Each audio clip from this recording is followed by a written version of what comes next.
Hello, আসসালামু আলাইকুম। আশা করি সবাই ভালো আছেন।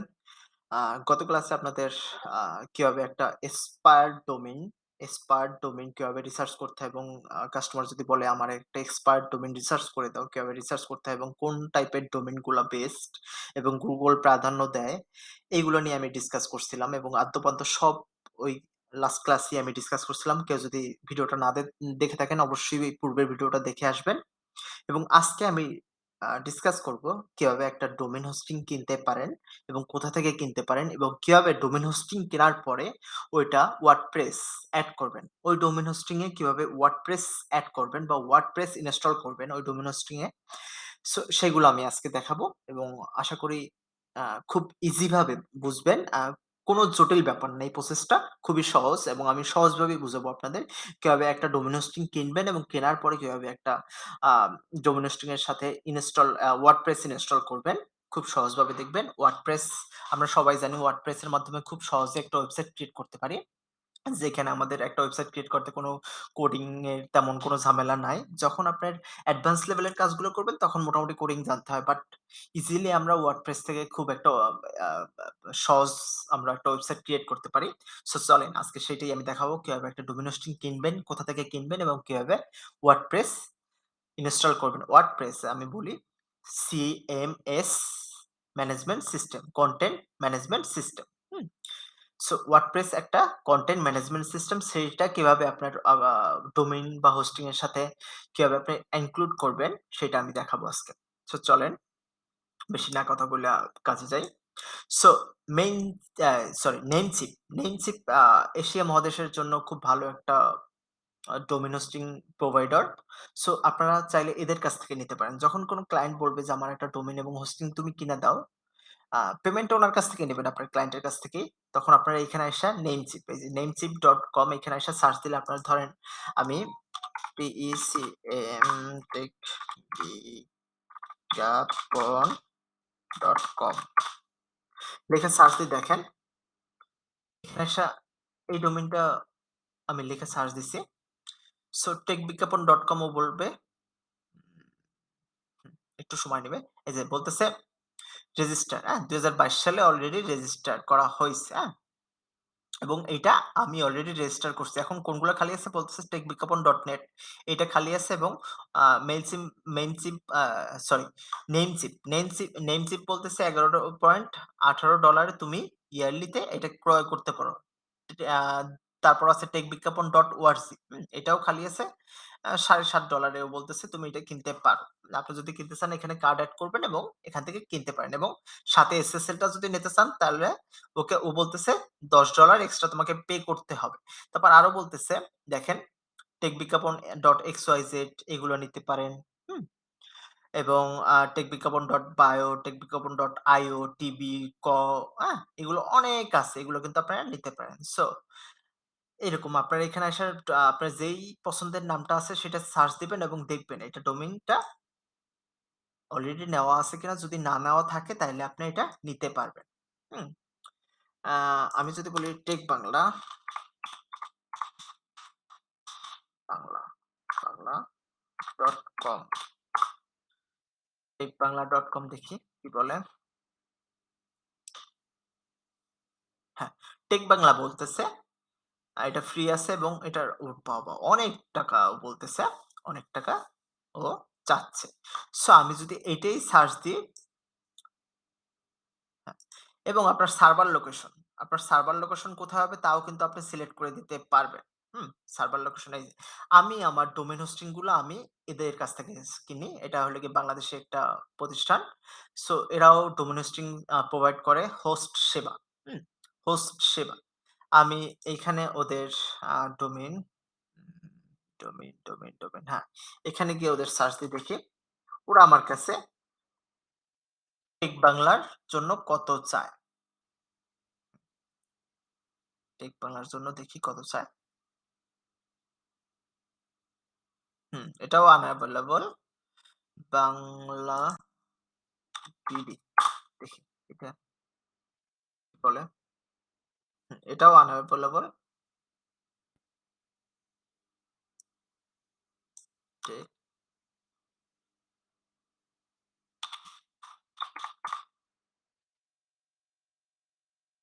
Market BD. এটা দেখি। হুম, ও বলতেছে এটা ফ্রি আছে, এটা এভেইলেবল, তুমি এটা নিতে পারো। হুম? এটা আমি কি বলছি? হোস্ট সেবা, এটা একটা বাংলাদেশী প্রতিষ্ঠান। বাট এদের কাছ থেকেও আপনারা ডোমেইন হোস্টিং কিনতে পারেন। আমি এদের কাছ থেকেই কিনি। হুম? ঝামেলা বিন, এবং এরা দামও কম রাখে দেখেন। মাত্র ৳৯৫০ আমাকে এই ডোমেইনটা দিবে ১ বছরের জন্য, এবং add to cart করি আমি। ধরলাম এটা add to cart। হুম, এটাই আমি নিবো। ধরলাম আমি এইটাই নিবো। হুম? উম এখন ও বলতেছে, "তোমার কি হোস্টিং আছে?" হোস্টিং মানে কি বলছিলাম? ডোমেইন হইলো গিয়ে আমার নাম, এবং হোস্টিং মানে আমার ডাটাগুলো কোথায় রাখবো। সো আমি বলতেছি, "নো, আমার হোস্টিং কেনা নাই। আমি হোস্টিংটাও তোমাদের কাছ থেকে নিবো।" এখন ও বলতেছে, এই দেখেন, ও বলতেছে, "তুমি কোথা থেকে হোস্টিংটা নিতে চাও? তুমি বিডি বাংলাদেশের সার্ভার থেকে নিতে চাও হোস্টিংটা? বা বাংলাদেশের যে সার্ভার আছে ওখান থেকে নিতে চাও, নাকি ইউএসএ?" হুম? বিডি তারপরে ইউএসএ টা এখানে দেখায় নাই। হ্যাঁ, এই যে ইউএসএ, এর লোকেশন এই যে। তুমি কি ইউএসএ থেকে নিবা নাকি বাংলাদেশের সার্ভার থেকে নিবা? হুম? সো দেখেন, আমি যদি ওকে বলি যে আমি বাংলাদেশের সার্ভার থেকে নিবো, এবং 5 জিবি, আমার ডাটাগুলো রাখার জন্য আমি 5 জিবি পর্যন্ত। আপনার 10 জিবি পর্যন্ত নিতে পারেন। তাহলে 10 জিবি যদি নিতে চান তাইলে আপনার ৳২৬০০ দিতে হবে। আর যদি 5 জিবি নিতে চান তাইলে ৳১৬০০ দিতে হবে, এবং বাৎসরিক চার্জ কিন্তু এটা বাৎসরিক চার্জ, হ্যাঁ? এটা, এবং সাথে কি দিবে? Free SSL. Security socket layer, যেটার full meaning security socket layer.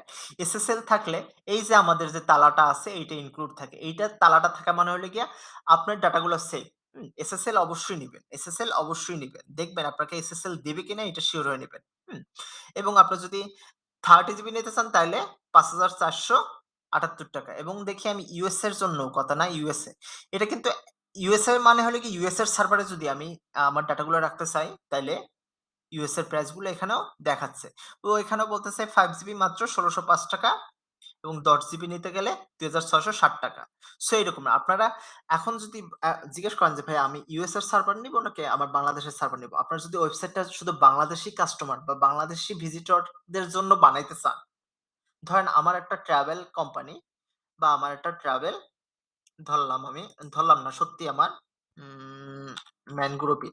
ম্যানগ্রোভিং হলো গিয়ে আমার নিজের ট্রাভেল বিজনেস। সো এই বিজনেসটা আমার টার্গেট হলো গিয়ে বাংলাদেশী কাস্টমার। বাংলাদেশী ভিজিটর যাতে আমার ওয়েবসাইটে আসে, বা বাংলাদেশী কাস্টমার যাতে আসে, এবং এখান থেকে আমার ট্রাভেল ওয়েবসাইটে আসে ভিজিটর, এবং এখান থেকে আমার বাংলাদেশী কাস্টমাররা যাতে আমার আ ম্যানগ্রোভে বা সুন্দরবনে আ ভিজিট হয়ে আসে, সেই কারণে আমি আমার এই ওয়েবসাইটটা বানাইছি। সো আমার টার্গেট অডিয়েন্স কারা? এটা অবশ্যই বাংলাদেশ টার্গেট অডিয়েন্স। তাইলে আমি সার্ভার কোনটা চুজ করব? সার্ভার অবশ্যই আমি তখন বাংলাদেশী সার্ভার আমি চুজ করব। আমার যদি ক্লায়েন্ট হয় ইউএস এর, এবং তার টার্গেট অডিয়েন্স যদি থাকে ইউএস এর, তাইলে আমি তখন ইউএস এর সার্ভার চুজ করব, এবং ইউএস এর সার্ভার থেকেই আমার হোস্টিংটা নিব। সহজ ব্যাপার। আমি আবার রিপিট করি। আমার যদি টার্গেট অডিয়েন্স বাংলাদেশ হয় তাহলে বাংলাদেশী সার্ভার নিবো। বাংলাদেশী সার্ভারটা আমি চুজ করব হোস্টিং এর জন্য। আমার যদি টার্গেট অডিয়েন্স ইউএসএ হয়, বা আমার ভিজিটর যদি ইউএস থেকে আসে আমার ওয়েবসাইটে, তখন আমি ইউএস এর সার্ভার থেকে হোস্টিংটা নিব। সহজ হিসাব। আচ্ছা। তারপরে আপনারা এই চুজ করলাম। আমি এখন অর্ডার নাও তে ক্লিক করলে দেখেন, এই যে হুম, ইউস হুম, আচ্ছা। এটাই আমি চুজ করছিলাম, এটি আমি বলতেছি। আচ্ছা। এখন টোটাল প্রাইসটা আমাকে বলতেছে ৳২,১৪০ পে করলে আমি আমি এই এই যে আমি আ 5 জিবি আ হোস্টিং, এবং আমার এই যে আমার ডোমেইনটা, এটা সহ আমার টোটাল পে করতে হবে ৳২,১৪০ পে করলে, তাইলে আমি আমার এই যে ডোমেইনটা এবং এই যে হোস্টিংটা ১ বছরের জন্য আমার 5 জিবি আমাকে দিবে। টোটাল এত টাকা পে করলে আমি এটা এখন কিনতে পারবো। এই যে, এখন যদি আমি টাকা পে করি, এই যে যেমন চেক আউট এ দেই, এবং ১ বছরের জন্য। হুম? এবং আমার ডোমেইন কোনটা? ডোমেইন এইটা, এবং হোস্টিং কোনটা? 5 জিবি হোস্টিং নিচ্ছি আমি, এবং চেক আউট দেই যদি দেখেন, আচ্ছা। এখন আমার সব ডিটেইলস দিতে বলতেছে। আমার ডাটা, ইনফরমেশন সবকিছু আমার এখানে দিতে বলতেছে এবং কোথা দিয়ে আমি দেখেন, এই যে আমি হোস্ট সেবায় একটা সুবিধা কি আমি বিকাশ থেকেও পেমেন্ট করতে পারবো। আপনাদের যাদের উম আ মাস্টার কার্ড বা ডুয়াল কারেন্সি কার্ড নাই তারা কিন্তু এখান থেকে হোস্ট সেবা থেকে কিনে আপনারা কিন্তু বিকাশ, নগদ, রকেটের মাধ্যমে পে করতে পারবেন। ইসলামী ব্যাংক বা অন্যান্য টাচ বাংলা ব্যাংকের মাধ্যমে খুব ইজিলি পে করতে পারবেন। বাট আপনি যখন নেম সিপ থেকে কিনবেন তখন কিন্তু আপনার মাস্টার কার্ড লাগবে। সো সহজে যদি কোনো ডোমেইন হোস্টিং কিনতে চান আপনারা কিন্তু হোস্ট সেবা থেকেই আসতে পারেন। আমি কিন্তু ওদের কাছ থেকে কিনি এবং সার্ভিস খারাপ না, ভালোই। আমি এদের কাছ থেকেই কিনি। হুম? তারপরে এইটা ডোমেইন হোস্টিং কেনার পরে এখন আপনাকে ওরা একটা এরকম সি প্যানেল, হুম? এরকম সি-প্যানেল এর লগইন এটাকে বলে সি-প্যানেল। সি-প্যানেল এর লগইন ডিটেইলস আপনাকে সাথে ওরা দিয়ে দিবে। আপনাকে ইমেইলের সাথে ওরা দিয়ে দিবে। এই সি-প্যানেল এর লগইন ডিটেইলস দেওয়ার পরে এই লগইন আ ধরেন লগইন ডিটেইলস দিলেও আপনার কিভাবে কোন লিঙ্কে ঢুকতে হবে এবং পাসওয়ার্ড-টাসওয়ার্ড ওরা দিয়ে দিবে। তখন cPanel এ আসার পরে তারপরে আপনারা খুব সহজভাবে একদম how to install WordPress in cPanel using আ এরকম যাই হোক how to install আমি এখানে আইসা সার্চ দিই cPanel how to install WordPress in cPanel এখানে এসে সার্চ দিবেন দেখেন অনেক ভিডিও আছে। How to install cPanel how to install WordPress in cPanel এখানে অনেক ভিডিও আছে, হাজার বাংলা ভিডিও আছে। সো এগুলো থেকে ১ টা ২ টা দেখবেন, দেইখা আমি বলব এই লোকেরে ফলো করতে পারেন। হুম? এই ভিডিওটা দেইখা পুরা কিভাবে cPanel আমার তো এখন ওয়েবসাইট কিনি নাই, কিনলে আপনাদের দেখাইতে পারতাম। সো কিভাবে আইসা cPanel এ আপনি এইখানে আইসা WordPress টা কিভাবে আপনার এই ডোমেইনের সাথে এড করবেন। এইখানে আইসা এরকম প্রসেসটা ওরা কিন্তু দেখায় দিছে। হুম? এই যে কিভাবে ইনস্টল করতে হবে তা কিন্তু আমার কিন্তু কয়টা ওয়েবসাইটে ইনস্টল করা আছে, কি আছে সব কিন্তু এখানে ডাটা আছে। সো আপনারা কিভাবে ইনস্টল করবেন, কি করবেন তখন how to install WordPress in cPanel এটা লিখে YouTube এ সার্চ দিবেন। তারপরে এই ভিডিওগুলো দেখবেন। তারপর ইজিলি এখান থেকে আপনারা cPanel এ আপনাদের ওয়ার্ডপ্রেসটা ইনস্টল দিতে পারবেন। ওয়ার্ডপ্রেস এ cPanel ইনস্টল দেওয়ার পরে তারপর কি করতে হবে আমি বলি। আ উম উম উম কাট।